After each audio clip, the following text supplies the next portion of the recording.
Banyak banget orang masuk pasar saham katanya mau investasi.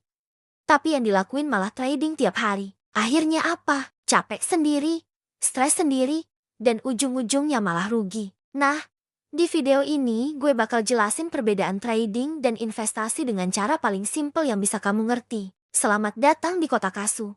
Ini Sekolah Saham episode ketiga. Kalau kamu seorang pemula, jangan lupa subscribe dulu channel ini. Karena kita bakal belajar bareng-bareng secara step by step sampai kamu benar-benar naik kelas. Oh ya, sebelum kita lanjut ke materi, kamu wajib punya ebook sistem trading Kota Kasu yang bisa kamu pesan lewat link di deskripsi ya. Oke, mari kita mulai dari perbedaan utamanya. Pertama, dari waktu pegang sahamnya. Seorang investor itu biasanya pegang saham dalam hitungan bulan, bahkan sampai tahunan. Sebaliknya, seorang trader itu waktunya jauh lebih pendek, bisa dalam hitungan menit, jam, hari, sampai beberapa minggu saja. Perbedaan kedua adalah fokus analisanya. Investor itu fokusnya ke analisa fundamental. Mereka bakal bedah laporan keuangan perusahaan, model bisnisnya, prospek industrinya, pokoknya kesehatan perusahaannya secara jangka panjang. Nah, kalau trader, fokusnya ke analisa teknikal. Mereka lebih sering lihatin chart harga, pola-pola grafik, dan momentum pasar untuk cari peluang beli dan jual dalam waktu cepat.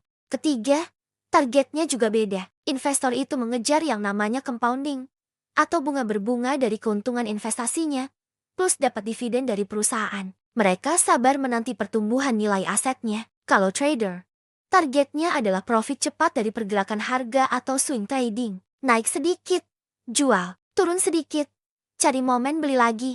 Keempat, dan ini penting banget, soal emosi. Seorang trader itu jauh lebih sering kena gejolak emosi. Kenapa? Ya, karena mereka lihatin chart hampir setiap jam, bahkan setiap menit. Harga naik dikit seneng, turun dikit panik. Beda sama investor yang cenderung lebih santai, karena fokus mereka jangka panjang.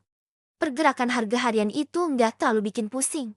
Nah, pertanyaan pentingnya, buat pemula sebaiknya pilih yang mana? Trading atau investasi? Jawaban jujur dari gue. Kalau kamu baru banget mulai di dunia saham, fokus dulu jadi seorang investor. Kenapa? Pertama, ini jauh lebih aman buat pemula. Kamu nggak perlu deg-degan setiap hari. Kedua, kamu nggak perlu mantengin chart terus-terusan. Jadi waktumu lebih bebas. Dan yang paling penting, dengan menjadi investor, kamu belajar esensi dari saham itu sendiri, yaitu kepemilikan bisnis. Ingat ya, trading itu adalah skill lanjutan, bukan langkah pertama saat kamu baru kenal saham. Kamu harus paham dulu cara kerja pasarnya, baru nanti kalau mau coba trading, itu beda cerita. Sekarang, kita bahas kesalahan fatal yang sering banget dilakukan orang Indonesia. Kesalahan paling umum adalah ngakunya mau investasi, tapi mentalnya mental trading. Contohnya gini, kamu beli saham bagus hari ini. Besok harganya turun 3%. Kamu langsung panik dan jual rugi. Terus beberapa hari kemudian sahamnya naik lagi.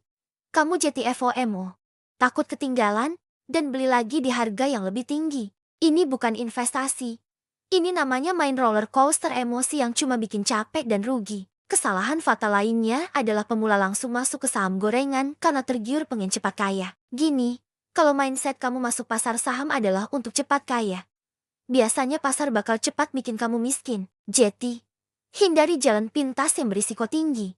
Terus, bisa nggak sih kita gabungin trading dan investasi? Jawabannya, bisa banget. Bahkan itu strategi yang ideal. Kamu bisa alokasikan misalnya 70% dari portofolio kamu untuk investasi jangka panjang di saham-saham bagus yang fundamentalnya kuat. Lalu, sisa 30%-nya bisa kamu pakai untuk trading. Tujuannya apa? Buat belajar, melatih skill entry dan exit, dan merasakan dinamika pasar jangka pendek. Tapi ingat ya, jangan dibalik porsinya. Mayoritas tetap harus diinvestasi. Jadi kesimpulannya, investor itu fokusnya ke bisnis untuk jangka panjang. Trader fokusnya ke harga untuk jangka pendek. Buat kamu yang pemula, sebaiknya mulai dari jalur investasi dulu. Nah, kalau kamu sudah mulai paham bedanya, di episode selanjutnya kita bakal bahas tuntas kesalahan-kesalahan fatal pemula lainnya yang bikin banyak orang nyangkut di saham. Biar kamu nggak ngalamin hal yang sama, pastiin kamu udah subscribe dan nyalain loncengnya ya. Sampai jumpa di video berikutnya.